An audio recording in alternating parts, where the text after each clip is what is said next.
నమస్తే. బీజేపీకి సంబంధించి మోడీ బీసీ కన్వర్టెడ్ అని చెప్పేసి అటు కాంగ్రెస్ ఆరోపణలు చేస్తూ ఉంది. దీనికి సంబంధించి బీజేపీ నాయకులు మనతో మాట్లాడడానికి మోనికా సుంకర మనతో పాటు ఉన్నారు. ఒకసారి అడిగి తెలుసుకుందాం. నమస్తే మేడం.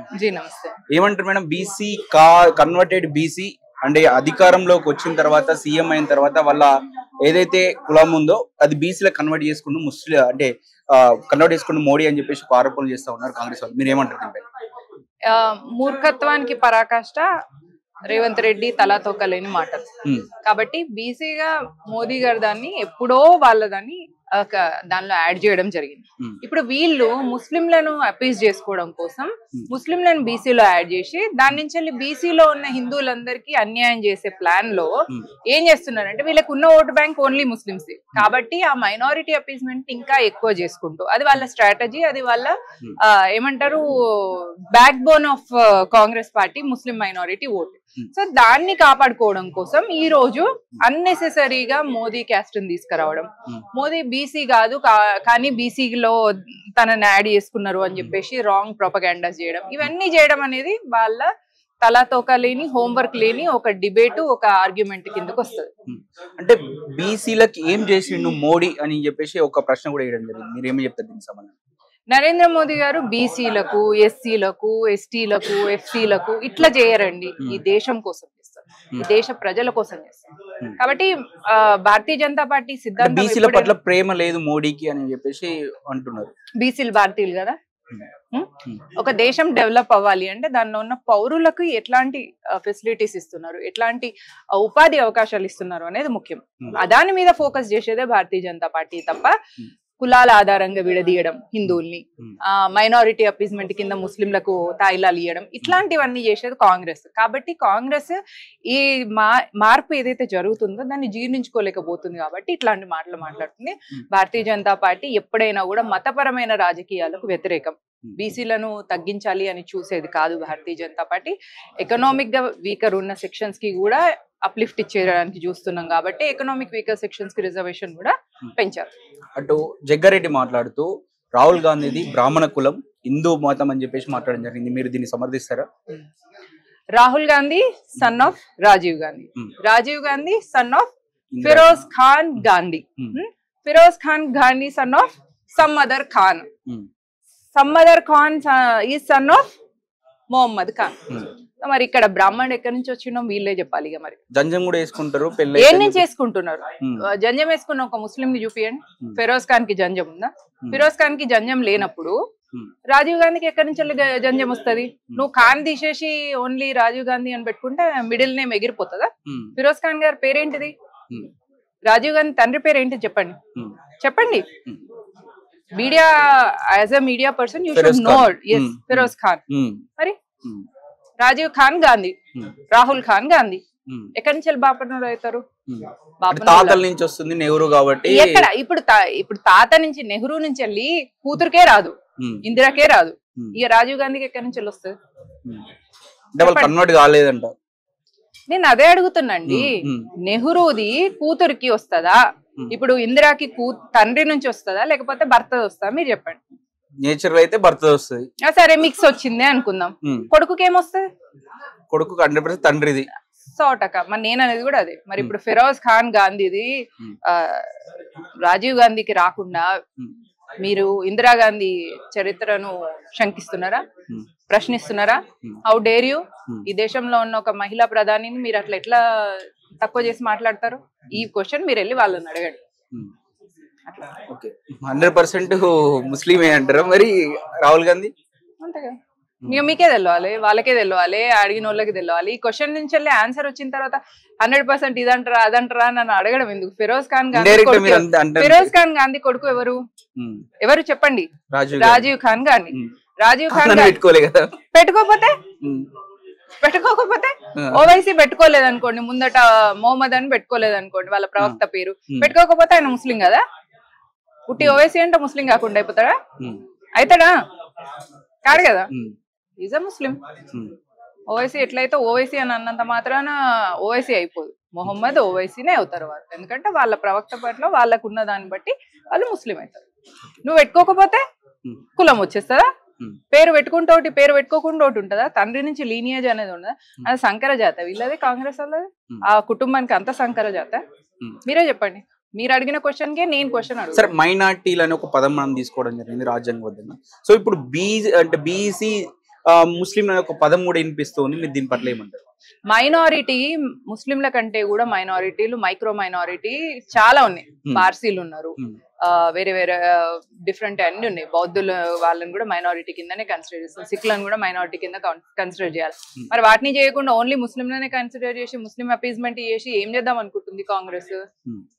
దేశాన్ని గజ్వే హిందీ చేద్దామని చూస్తుందా? లేకపోతే దేశం పట్ల ఏమన్నా హిందూ ముస్లింలు కొట్టుకుంటూ ఉండాలి, దేశంలో ఎప్పుడైనా కూడా హిందూ ముస్లింలు కలిసి ఉండొద్దు అనేది వీళ్ళ ఎజెండానా?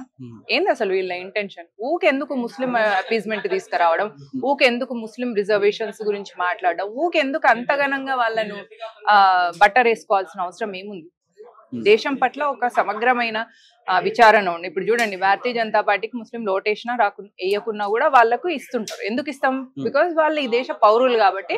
ఈ దేశంలో ఒక పౌరులు కూడా ఆకలితోనున్నా కూడా వాళ్ళకు అది దేశానికి అప్రతిష్ట అన్న ఉద్దేశం అనే ఎథిక్స్ భారతీయ జనతా పార్టీకి ఉంటాయి కాబట్టి రేషన్ అందరికి ఇస్తాం.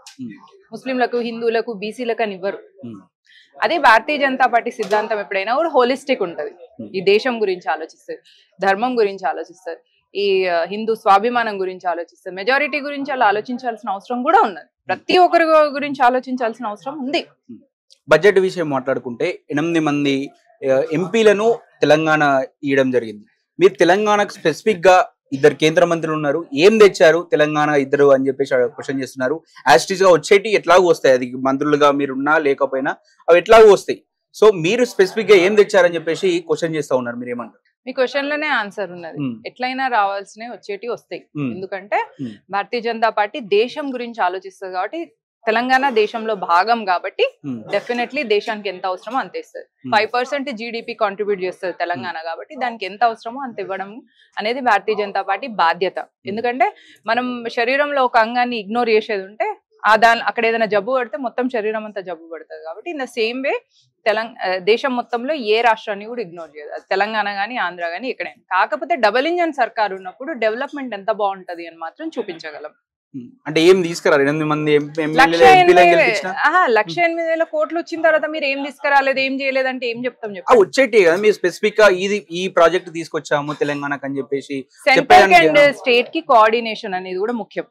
ఆ కోఆర్డినేషన్ లో రేవంత్ రెడ్డి, కేసీఆర్ ఫెయిల్ అయితే దానికి ఎవరేం చేయగలరు? ప్రజల దురదృష్టం. తెలంగాణ ప్రజలు నష్టపోతలేరా? ప్రజలు ఎట్లా నష్టపోతారు? ఎందుకంటే యూనివర్సల్ గా రావాల్సిన ప్రోగ్రామ్స్ ఏవైతే ఉన్నాయో, యూనివర్సల్ గా ఎంప్లాయ్మెంట్ ప్రోగ్రామ్స్ ఏవైతే ఉన్నాయో, పిఎం ఆవాస్ యోజన గానీ, పిఎం స్వయం నిధి యోజన గానీ, పిఎం కుసుమ్ యోజన గానీ, టాయిలెట్స్ యోజన గానీ, అన్నిట్లోకి అన్ని సమానంగా నేషనల్ నుంచి వచ్చేటివి వస్తూనే ఉంటాయి. ఎక్కడెక్కడైతే స్టేట్ దూరుతుందో, అంటే కాంగ్రెస్ గానీ బీఆర్ఎస్ గానీ దూరి అక్కడ వాళ్ళ పేరు మార్చుకోవాలని చూసి ఇట్లాంటివి చేసినప్పుడు, అవకతవకలు చేసినప్పుడు ఆటోమేటిక్ గా కాళేశ్వరంలో వాళ్ళు ఎట్లయితే corrupt party BRS, in the same way Congress కూడా A to Z స్కాములు చేసింది ఇటలీ మాత 10 సంవత్సరాల కాలంలో. సో వీళ్ళ కరప్షన్ అనేది వీళ్ళకి ఎప్పటికీ ఉంటది కాబట్టి అది కనిపించి ప్రజల దాకా పోతలేవు. అంతే తప్ప double engine Bharatiya Janata party సర్కార్ ఉంటే మాత్రం ప్రజల దాకా ఇవన్నీ వెళ్తాయి. మనం ఇప్పుడు బాధపడాల్సింది ఒక పెద్ద ఆరోపణ ఉంది. కేంద్ర ప్రభుత్వం ఎన్ని సంక్షేమ కార్యక్రమాలు తీసుకొచ్చినా కూడా, ఎన్ని పథకాలు తెచ్చినా కూడా అవి గ్రౌండ్ స్థాయిలో తెలంగాణలో మాత్రం ఇంప్లిమెంట్ యూజ్ అవుతలేవు, జనాలకు చేరుతలేవు అని ఒక వాదన వినిపిస్తుంది. మీరు ఏమంటారు? అదే అండి, కరప్ట్ పార్టీస్ వల్ల ఈ ప్రాబ్లం అవుతుంది. ఇప్పుడు కరెక్ట్ పార్టీ ఉంది కదా, ఇక్కడ బీజేపీ పార్టీ ఉంది కదా, జనాలకు చేర్చవచ్చు కదా పథకాలను. అదేంటున్నా ఇందాక నేను చెప్పినట్టు లోన్ అవన్నీ ఏవైతే ఉన్నాయో, పిఎం యోజన నుంచి వచ్చేటి అన్ని మాత్రం కార్యకర్తల నుంచి వెళ్ళి కంపల్సరీ. మీరు ఎందుకు లాభార్థి చూడండి, లాభార్థి లిస్టులో చూడండి, మీరు అట్లా వేగ్గా మాట్లాడడం కదా. లాభార్థి లిస్టులో చూడండి తెలంగాణలో ఎంత మందికి లోన్స్ వచ్చినాయి, ఎన్ని టాయిలెట్స్ కట్టించినాం, ఎంత మంది కిసాన్ కి డైరెక్ట్ బెనిఫిషరీస్ ఉన్నారు. మీరు అట్లా వేగ్గా మాట్లాడడం కుదరదు. కిసాన్ క్రెడిట్ కార్డ్ అని ఉన్నది ఒకటి, 5 లక్షల రూపాయలు బెనిఫిట్ ఫార్మర్ జరుగుతుంది. ఆ విషయం అనేది ఫార్మర్స్ కి అసలు తెలియను, వాళ్ళకు అసలు ఈ క్రెడిట్ కార్డ్ అని ఉన్న విషయం కూడా వాళ్ళకి తెలియదు. ఎందుకు తెలియనియట్లేదు ఈ కాంగ్రెస్ గవర్నమెంట్ అంటే? ఎక్కడ భారతీయ జనతా పార్టీకి, ఎక్కడ నరేంద్ర మోదీకి క్రెడిట్ వచ్చేది? కానీ మీ పార్టీ ఉంది కదా బీజేపీ, ఎందుకు అంతగానం వాళ్ళ మీ పథకాలను ప్రొజెక్ట్ చేసుకోలేకపోతున్నారు? అదే నేను అంటున్నా, మీరు ఎట్లా అంటున్నారు చేయట్లేదని? లాభార్థి లిస్ట్ లో చూడండి ఎంత పర్సెంటేజ్ ఎన్ని వచ్చినాయి అని. మినిమం 28 నుంచి మాక్సిమం 35% లో అందరు ఉన్నారు, తెలంగాణ వాళ్ళు ఉన్నారు. మీరు అట్లా అనడంలో బేస్లెస్ ఆర్గ్యుమెంట్ అది. లేదు, మీకు లాభార్థి లిస్ట్ ఇస్తాను నేను, చూడండి. కిసాన్ క్రెడిట్ కార్డ్ ఇప్పుడు స్టార్ట్ అవుతుంది కదా.